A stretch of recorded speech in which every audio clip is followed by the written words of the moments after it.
2026 में करोड़ों लोग नौकरी ढूंढेंगे, लेकिन कुछ लोग ऐसे भी होंगे जो नौकरी देने लगेंगे। फर्क सिर्फ पैसे का नहीं होगा, फर्क इस बात का होगा कि किसने समय रहते सही बिजनेस चुना।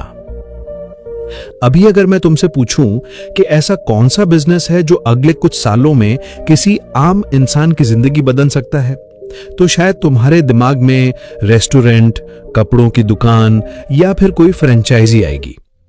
यही सोच सबसे बड़ी परेशानी है, क्योंकि आज बिजनेस का मतलब सिर्फ दुकान खोलना नहीं रह गया। आज कई ऐसे बिजनेस हैं जो बिना बड़ी फैक्ट्री, बिना लाखों की मशीन और कई बार बिना ऑफिस के भी शुरू हो सकते हैं। लेकिन यहां एक दिलचस्प बात है, लोग बिजनेस इसलिए नहीं छोड़ते कि उनके पास पैसे कम हैं। ज्यादातर लोग इसलिए पीछे रह जाते हैं क्योंकि उनका दिमाग अभी भी 2015 वाली दुनिया में अटका हुआ है, जबकि मार्केट 2026 की तरफ भाग रहा है। सोचो, एक लड़का है, नौकरी करता है, हर महीने 45,000 रुपए की सैलरी आती है। पहले किराया गया, फिर ईएमआई, फिर घर का खर्च, मां की दवा, बिजली का बिल और महीने के आखिर में बैंक अकाउंट फिर लगभग खाली। अगले महीने फिर वही कहानी। धीरे धीरे उसे समझ आता है कि सैलरी बढ़ रही है, लेकिन खर्च उससे भी तेज बढ़ रहा है। यहीं पर ज्यादातर लोग एक गलती करते हैं। उन्हें लगता है कि ज्यादा पैसे कमाने का मतलब ज्यादा घंटे काम करना। लेकिन असल खेल घंटे बेचने का नहीं, समस्या हल करने का है। जिस दिन तुम किसी ऐसी समस्या को हल करना शुरू कर देते हो जिसके लिए लोग पैसे देने को तैयार हैं, उसी दिन बिजनेस शुरू हो जाता है। यही पहला भ्रम टूटता है। बिजनेस हमेशा अमीर लोग नहीं शुरू करते। अक्सर अमीर वही बनते हैं जिन्होंने सही समय पर सही बिजनेस शुरू किया। अब शायद तुम सोच रहे होगे, अगर इतना आसान होता तो हर दूसरा आदमी बिजनेस कर रहा होता। यही इंसानी दिमाग का एक खेल शुरू होता है। हम किसी भी नए काम को शुरू करने से पहले उसकी सबसे खराब तस्वीर बना लेते हैं। अगर दुकान नहीं चली तो, नुकसान हो गया तो, अगर लोग हंसने लगे तो, अगर पैसा डूब गया तो। मगर अजीब बात देखो, नौकरी में 10 साल निकाल देना सुरक्षित लगता है, लेकिन अपने लिए कुछ शुरू करना रिस्क लगने लगता है, जबकि दोनों में कोई गारंटी नहीं है। यही दूसरी गलतफहमी खत्म होती है। रिस्क बिजनेस में नहीं होता, रिस्क उस इंसान में होता है जो बिना सीखे बिजनेस करता है। अब सवाल यह नहीं है कि कौन सा बिजनेस सबसे ज्यादा कमाएगा। असल सवाल यह है कि अगले 5 साल में लोगों की कौन सी नई जरूरतें पैदा होने वाली हैं, क्योंकि जहां नई जरूरत पैदा होती है वही नया पैसा बनता। और पहली जरूरत ऐसी है जिसे अभी भी ज्यादातर लोग नजरअंदाज कर रहे हैं। यही से हमारी लिस्ट का पहला बिजनेस शुरू होता है, और शायद यही आने वाले समय का सबसे बड़ा मौका भी साबित हो सकता है। पहले जरा एक छोटा सा सीन सोचो। एक छोटे शहर का लड़का है, उसके पास कोई बड़ी डिग्री नहीं, बैंक बैलेंस भी ज्यादा नहीं, लेकिन उसके मोबाइल में रोज 6-7 घंटे स्क्रीन टाइम जरूर है। अब सवाल है, क्या वही मोबाइल सिर्फ मनोरंजन का साधन रहेगा या कमाई की मशीन बन सकता है? यही से पहला बिजनेस सामने आता है। 2026 में सबसे तेज बढ़ने वाले बिजनेस में से एक है एआई सर्विस बिजनेस। ध्यान देना, एआई बेचने की बात नहीं हो रही, एआई से लोगों की समस्या हल करने की बात हो रही है। आज छोटे दुकानदार, doctor, coaching, gym, real estate agent, local business, सबको सोशल मीडिया पर दिखना है, लेकिन उनके पास समय नहीं है।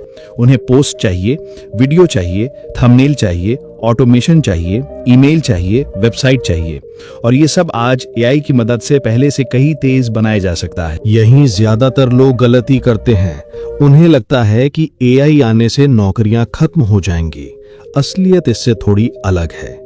एआई उन लोगों को रिप्लेस करेगा जो सिर्फ एक ही काम करते हैं, लेकिन जो एआई का इस्तेमाल करके दूसरों का काम आसान कर देंगे, उनकी डिमांड बढ़ सकती है। यही तीसरा भ्रम टूटता है। कमाई सिर्फ मेहनत से नहीं, सही टूल इस्तेमाल करने से भी बढ़ती है। अब एक और सीन देखो। तुम्हारे शहर में 500 से ज्यादा छोटे बिजनेस हैं, उनमें से अगर सिर्फ 20 लोग भी हर महीने 10-15 हजार रुपए देकर अपना ऑनलाइन काम तुमसे करवाते हैं तो सोचो, बिना दुकान खोले भी एक अच्छा बिजनेस खड़ा हो सकता है। ध्यान रहे, ये कोई गारंटी नहीं है। क्लाइंट ढूंढने, स्किल सीखने और भरोसा बनाने में समय लगता है, लेकिन मार्केट की दिशा साफ दिखाई दे रही है। अब यहां एक दिलचस्प बात आती है। इतिहास गवाह है कि हर नई टेक्नोलॉजी के साथ दो तरह के लोग पैदा होते हैं। पहले वो जो डलते रहते हैं, दूसरे वो जो उसी बदलाव से बिजनेस बना लेते हैं। जब इंटरनेट आया था तब भी लोगों ने कहा था कि इससे क्या होगा। जब ऑनलाइन पेमेंट आया तब भी कई दुकानदार मना करते थे। आज वही लोग QR कोड लगाए बैठे हैं। यानी इंसान का दिमाग बदलाव का विरोध करता है। इसे साइकोलॉजी में स्टेटस को बायस कहते हैं। मतलब जो अभी चल रहा है वही सुरक्षित लगता है, लेकिन पैसा अक्सर वहीं बनता है जहां बाकी लोग अभी जाने से डर रहे होते हैं। अब आगे बढ़ते हैं। मान लो तुम AI सीख भी गए, क्या सिर्फ इसी से जिंदगी बदल जाएगी? जरूरी नहीं, क्योंकि बिजनेस का एक दूसरा नियम है जिसे समझे बिना बहुत लोग अच्छी स्किल होने के बाद भी आगे नहीं बढ़ पाते। और ये नियम जुड़ा है भारत की सबसे बड़ी ताकत से, यानी करोड़ों छोटे बिजनेस। यही दूसरा बिजनेस आइडिया सामने आता है। सोचो, तुम्हारे मोहल्ले की मिठाई की दुकान, एक अच्छा रेस्टोरेंट, एक फर्नीचर शॉप, एक क्लिनिक या फिर एक कपड़ों की दुकान। इनमें से कितनों की वेबसाइट है? कितने लोग सही तरीके से गूगल पर दिखाई देते हैं? कितनों के पास ग्राहक का डेटा है? कितने लोग व्हाट्सएप पर ऑर्डर लेने की सही व्यवस्था चला रहे हैं? बहुत कम। यानी उनकी सबसे बड़ी समस्या ग्राहक नहीं, सिस्टम है। और जहां सिस्टम की कमी होती है वहीं नया बिजनेस जन्म लेता है। लेकिन इस बिजनेस में एक ऐसी बात छिपी है जिसे समझते ही तुम्हें एहसास होगा कि छोटे शहरों में भी बड़े मौके क्यों पैदा हो रहे हैं। अब जरा अपने शहर का बाजार याद करो। एक दुकान है जहां हमेशा भीड़ लगी रहती है। लोग आते हैं, सामान खरीदते हैं और चले जाते हैं। दुकानदार खुश है क्योंकि बिक्री हो रही है। लेकिन अगर मैं कहूं कि उसी दुकान का मालिक हर महीने लाखों रुपए की कमाई सिर्फ इसलिए खो रहा है क्योंकि उसका बिजनेस अभी भी पुराने तरीके से चल रहा है। यही दूसरी बड़ी अपॉर्चुनिटी है, लोकल बिजनेस ग्रोथ एजेंसी। नाम थोड़ा बड़ा लग सकता है, लेकिन काम बहुत सीधा है। छोटे बिजनेस को ऑनलाइन और व्यवस्थित बनाना। मान लो किसी रेस्टोरेंट के पास रोज 100 ग्राहक आते हैं। अगर उनमें से सिर्फ 30 लोगों का मोबाइल नंबर भी रिकॉर्ड नहीं हो रहा, तो अगली बार उन्हें ऑफर कैसे भेजे जाएंगे? अगर गूगल मैप्स पर गलत जानकारी है तो नया ग्राहक दुकान तक कैसे पहुंचेगा? अगर इंस्टाग्राम पर महीने में सिर्फ 2 पोस्ट जाती हैं तो नए लोग उस बिजनेस के बारे में जानेंगे कैसे? यहीं से तुम्हारी वैल्यू शुरू होती है। तुम उनके लिए सोशल मीडिया संभाल सकते हो, गूगल बिजनेस प्रोफाइल ऑप्टिमाइज कर सकते हो, व्हाट्सएप ऑटोमेशन लगा सकते हो, ऑनलाइन रिव्यू बढ़ाने में मदद कर सकते हो, साधारण वेबसाइट बनवा सकते हो। और सबसे बड़ी बात, एक बार क्लाइंट जुड़ गया तो हर महीने नियमित इनकम आने की संभावना बन सकती है, क्योंकि ज्यादातर सेवाएं एक बार की नहीं बल्कि लगातार चलने वाली होती हैं। यही चौथा भ्रम टूटता है।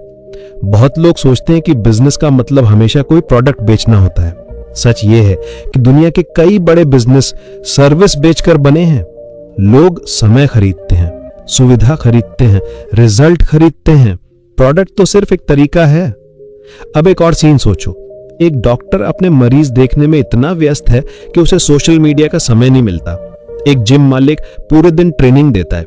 एक मिठाई वाले को त्योहारों में सांस लेने की फुर्सत नहीं होती। इन सब के पास पैसा है, समस्या समय की है। और बिजनेस वहीं पैदा होता है जहां किसी की समस्या तुम्हारा समाधान बन जाए। लेकिन यहां इंसानी दिमाग फिर धोखा देता है। लोग सोचते हैं मेरे पास तो कोई बड़ी डिग्री नहीं है। असल सवाल डिग्री का नहीं, सीखने की स्पीड का है। आज इंटरनेट पर इतनी जानकारी है कि कई स्किल्स कुछ महीनों में सीखी जा सकती हैं, लेकिन ज्यादातर लोग सीखते नहीं। क्यों? क्योंकि उन्हें तुरंत रिजल्ट चाहिए। इसे कहते हैं इंस्टेंट ग्रेटिफिकेशन। आज मेहनत करो, कल पैसा आ जाए। अगर ऐसा नहीं हुआ तो लोग बीच में ही छोड़ देते हैं, जबकि बिजनेस की दुनिया में पहले भरोसा बनता है, फिर ग्राहक और उसके बाद कमाई। अब एक ऐसा बिजनेस जिसके बारे में शायद अभी भी बहुत कम लोग गंभीरता से सोच रहे हैं। सोचो, आज हर दूसरा इंसान YouTube देख रहा है, इंस्टाग्राम चला रहा है, शॉर्ट्स बना रहा है, ऑनलाइन कोर्स खरीद रहा है। लेकिन क्या हर क्रिएटर खुद एडिटिंग करेगा, थंबनेल बनाएगा, स्क्रिप्ट लिखेगा, वॉइस ओवर करेगा, रिसर्च करेगा? बिल्कुल नहीं। यही तीसरा बड़ा बिजनेस जन्म लेता है, कंटेंट सर्विस बिजनेस। अगर किसी क्रिएटर की एक वीडियो से लाखों लोगों तक पहुंच बनती है, तो वो अच्छे editor, thumbnail designer, script writer या रिसर्चर के लिए पैसे खर्च करने को तैयार रहता है। यानी भविष्य सिर्फ कंटेंट क्रिएटर का नहीं, कंटेंट के पीछे काम करने वालों का भी है। और शायद यही वजह है कि आने वाले सालों में इस इंडस्ट्री में सबसे ज्यादा मौके दिखाई दे सकते हैं। लेकिन अभी सबसे दिलचस्प बिजनेस बाकी है, क्योंकि अगला आइडिया उस आदत पर बना है जिसे लोग अपनी कमजोरी समझते हैं, जबकि समझदारी से इस्तेमाल किया जाए तो वही आदत एक बड़ा बिजनेस बन सकती है।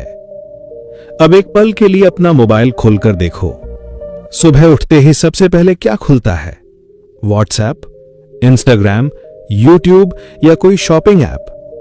सच तो यह है कि आज इंसान पहले स्क्रीन पर जाता है, बाद में असली दुनिया में। यही चौथा बिजनेस आइडिया छिपा हुआ है, नीश ई कॉमर्स ब्रांड। ध्यान देना, मैं Amazon पर हजारों प्रोडक्ट बेचने की बात नहीं कर रहा। यही सोच पहले लाखों लोगों को नुकसान करा चुकी है। 2026 में खेल ज्यादा प्रोडक्ट का नहीं, सही ऑडियंस का है। मान लो तुम्हें फिटनेस पसंद है, तो तुम्हारा पूरा ब्रांड सिर्फ जिम एक्सेसरीज पर हो सकता है।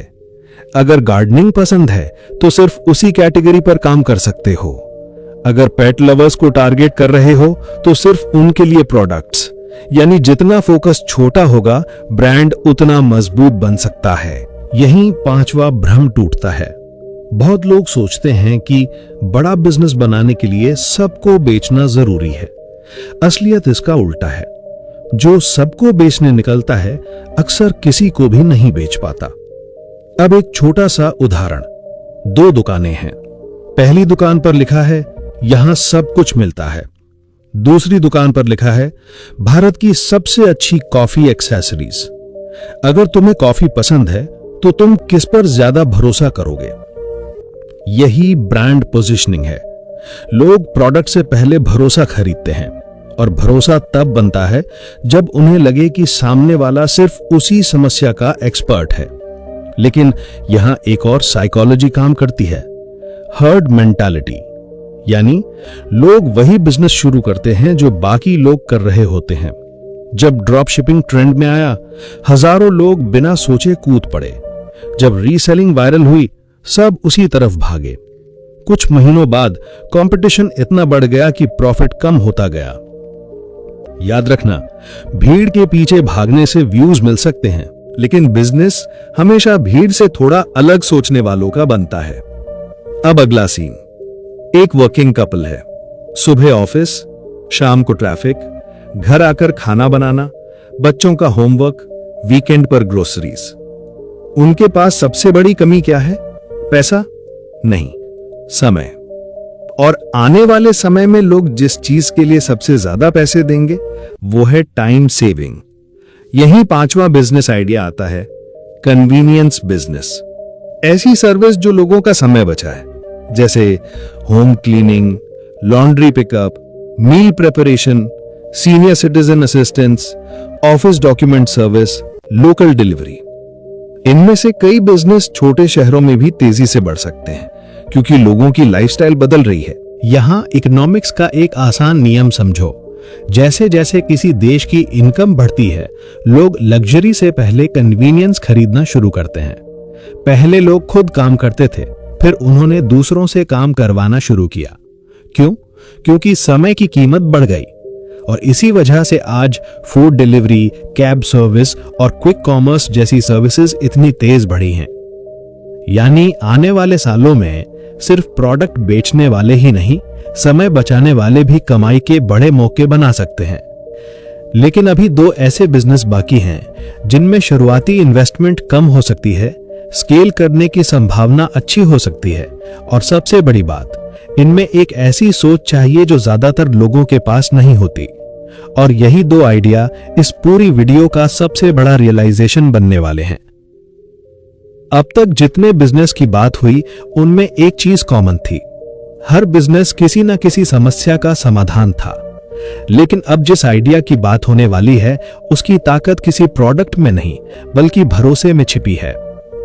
जरा एक सीन सोचो, एक परिवार अपने बेटे की पढ़ाई के लिए पैसे जोड़ रहा है, दूसरी तरफ कोई अपनी पहली कार खरीदने की प्लानिंग कर रहा है, कोई नौकरी छोड़कर बिजनेस शुरू करना चाहता है, और कोई टैक्स, इंश्योरेंस या निवेश को लेकर पूरी तरह कंफ्यूज है।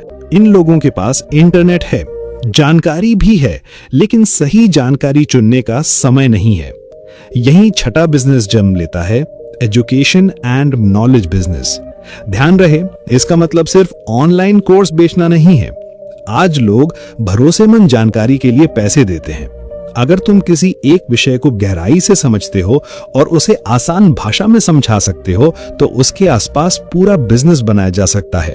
YouTube, newsletter, community, workshop, template, consulting, इन सब को मिलाकर एक ऐसा सिस्टम बन सकता है जहां कमाई सिर्फ एक जगह से ना आए। यही छठा भ्रम टूटता है। बहुत लोग सोचते हैं कि नॉलेज तो इंटरनेट पर फ्री है, फिर कोई पैसे क्यों देगा। असलियत यह है कि लोग जानकारी नहीं खरीदते, वे सही जानकारी तक जल्दी पहुंचने का रास्ता खरीदते हैं। सोचो, अगर किसी इंसान को 200 वीडियो देखने की जगह 30 मिनट में साफ जवाब मिल जाए तो उसके लिए वो समय ही सबसे बड़ी वैल्यू है। इसी वजह से आज ऐसे क्रिएटर और एजुकेटर लगातार आगे बढ़ रहे हैं जो मुश्किल चीजों को आसान बनाते हैं। लेकिन यह एक गलती से बचना बहुत जरूरी है। नॉलेज बिजनेस भरोसे पर चलता है। अगर सिर्फ व्यूज के लिए बढ़ा चढ़ा के बातें करोगे, गारंटीड इनकम या 100% सक्सेस जैसे दावे करोगे तो शुरुआत में अटेंशन मिल सकती है, लेकिन लंबी रेस में भरोसा टूट जाता है। और बिजनेस में एक बार भरोसा टूट गया तो उसे वापस बनाना सबसे मुश्किल काम होता है। अब आखिरी बिजनेस की तरफ चलते हैं। ये आइडिया सुनने में साधारण लगेगा, लेकिन आने वाले सालों में इसकी जरूरत लगातार बढ़ सकती है। सोचो, आज हर छोटा बिजनेस ऑनलाइन आना चाहता है, हर क्रिएटर अपना ब्रांड बनाना चाहता है, हर प्रोफेशनल अपनी पहचान बनाना चाहता है। लेकिन एक चीज की कमी सबको महसूस होती है, सिस्टम। यही 7वां बिजनेस आइडिया आता है, business automation and system setup. नाम थोड़ा टेक्निकल लग सकता है, लेकिन काम आसान है। किसी बिजनेस का ऐसा सिस्टम बनाना जिससे उसका समय बचे, जैसे कस्टमर इंक्वायरी अपने आप मैनेज हो, अपॉइंटमेंट अपने आप बुक हो, इनवॉइस अपने आप जनरेट हो, फॉलोअप मैसेज अपने आप चला जाए, पेमेंट रिमाइंडर अपने आप पहुंच जाए। आज एआई और नो कोड टूल्स की वजह से ऐसी कई चीजें पहले से आसान हो चुकी हैं। यहीं एक और दिलचस्प बात सामने आती है। आने वाले समय में सबसे ज्यादा कमाई हमेशा वही नहीं करेगा जो सबसे ज्यादा मेहनत करेगा, बल्कि वो करेगा जो सबसे ज्यादा एफिशिएंसी पैदा करेगा। क्योंकि हर बिजनेस ओनर एक ही चीज खरीदना चाहता है, मेरा समय बचा दो। यहीं से पूरी तस्वीर साफ होने लगती है। अगर ध्यान से देखो तो इन 7 बिजनेस में एक समान बात है। कहीं भी करोड़ों रुपए की फैक्ट्री की जरूरत नहीं थी, कहीं भी ये नहीं कहा गया कि नौकरी छोड़कर अगले महीने बिजनेस शुरू कर दो, और कहीं भी रातों रात अमीर बनने का सपना नहीं बेचा गया। क्योंकि असली बिजनेस ट्रेंड देखकर नहीं, समस्या देखकर बनाया जाता है। आज यही एक मौका है। छोटे बिजनेस एक मौका है, कंटेंट एक मौका है, नीश ब्रांड एक मौका है, कन्वीनियंस एक मौका है, नॉलेज एक मौका है, ऑटोमेशन एक मौका है। फर्क सिर्फ इतना है कि कुछ लोग इन बदलावों को खबर समझकर आगे बढ़ जाएंगे और कुछ लोग इन्हें मौका समझकर अपनी दिशा बदल देंगे। यहीं से तय होगा कि 2030 में तुम सिर्फ मार्केट को बदलते हुए देख रहे होगे या उस बदलाव का हिस्सा बन चुके होगे। अगर पूरी वीडियो को सिर्फ एक लाइन में समझना हो तो वो ये होगी, बिजनेस आइडियाज आपकी किस्मत नहीं बदलता, सही समय पर लिया गया सही फैसला बदलता है। जरा पीछे मुड़कर देखो, 10 साल पहले अगर किसी ने कहा होता कि लोग मोबाइल से खाना ऑर्डर करेंगे, टैक्सी बुलाएंगे, बैंक का काम करेंगे और घर बैठे लाखों लोगों तक अपना कंटेंट पहुंचाएंगे, तो शायद बहुत लोग हंसते। लेकिन आज यही हमारी रोजमर्रा की जिंदगी है। यही वजह है कि भविष्य हमेशा पहले अजीब लगता है और बाद में सामान्य। अब एक आखिरी सीन सोचो। दो दोस्त एक ही ऑफिस में काम करते हैं, दोनों की सैलरी लगभग बराबर है, दोनों की उम्र भी लगभग एक जैसी है। पहला दोस्त हर शाम घर आकर सिर्फ मनोरंजन में समय निकाल देता है। उसे लगता है कि जब पैसे ज्यादा होंगे तब कुछ नया शुरू करेगा। दूसरा दोस्त रोज सिर्फ 1 घंटा किसी नई स्किल पर लगाता है, मार्केट को समझता है, छोटे छोटे प्रयोग करता है, लोगों की समस्याएं नोट करता है और धीरे धीरे अपना नेटवर्क बनाता है।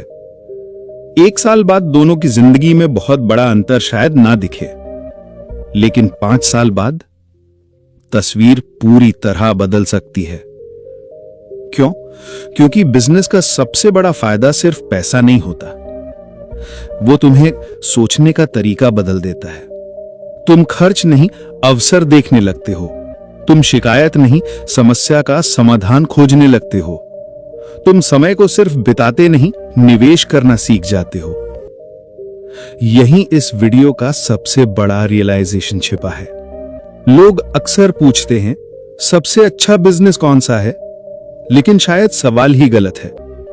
सही सवाल होना चाहिए, मैं किस समस्या को दूसरों से बेहतर समझता हूं और उसका समाधान देने के लिए क्या सीख सकता हूं? क्योंकि वही जवाब तुम्हारा सबसे मजबूत बिजनेस बन सकता है। याद रखो, हर ट्रेंड कुछ साल बाद बदल जाएगा। एआई बदलेगा, सोशल मीडिया बदलेगा, मार्केट बदलेगा, टेक्नोलॉजी बदलेगी, लेकिन एक चीज नहीं बदलेगी, लोग हमेशा अपनी समस्याओं का समाधान खरीदेंगे। अगर तुमने समस्या पहचानना सीख लिया, उसका आसान समाधान देना सीख लिया और लगातार खुद को बेहतर बनाते रहे, तो बदलते हुए मार्केट में भी नए मौके ढूंढना मुश्किल नहीं रहेगा। इसलिए आज ही कोई बड़ा फैसला लेने की जरूरत नहीं है। बस एक काम करो, इन 7 आइडिया में से उस एक को चुनो जो तुम्हारी रुचि, तुम्हारी स्किल और तुम्हारे आसपास की जरूरत से सबसे ज्यादा मेल खाता हो। फिर अगले 30 दिनों तक सिर्फ उसे समझो, मार्केट देखो, ग्राहकों से बात करो, छोटे स्तर पर शुरुआत करो, गलतियां करो, सीखो और फिर धीरे धीरे आगे बढ़ो। क्योंकि किस्मत अक्सर उन्हीं का साथ देती है जो मौके का इंतजार नहीं करते, मौका बनाना सीख लेते हैं।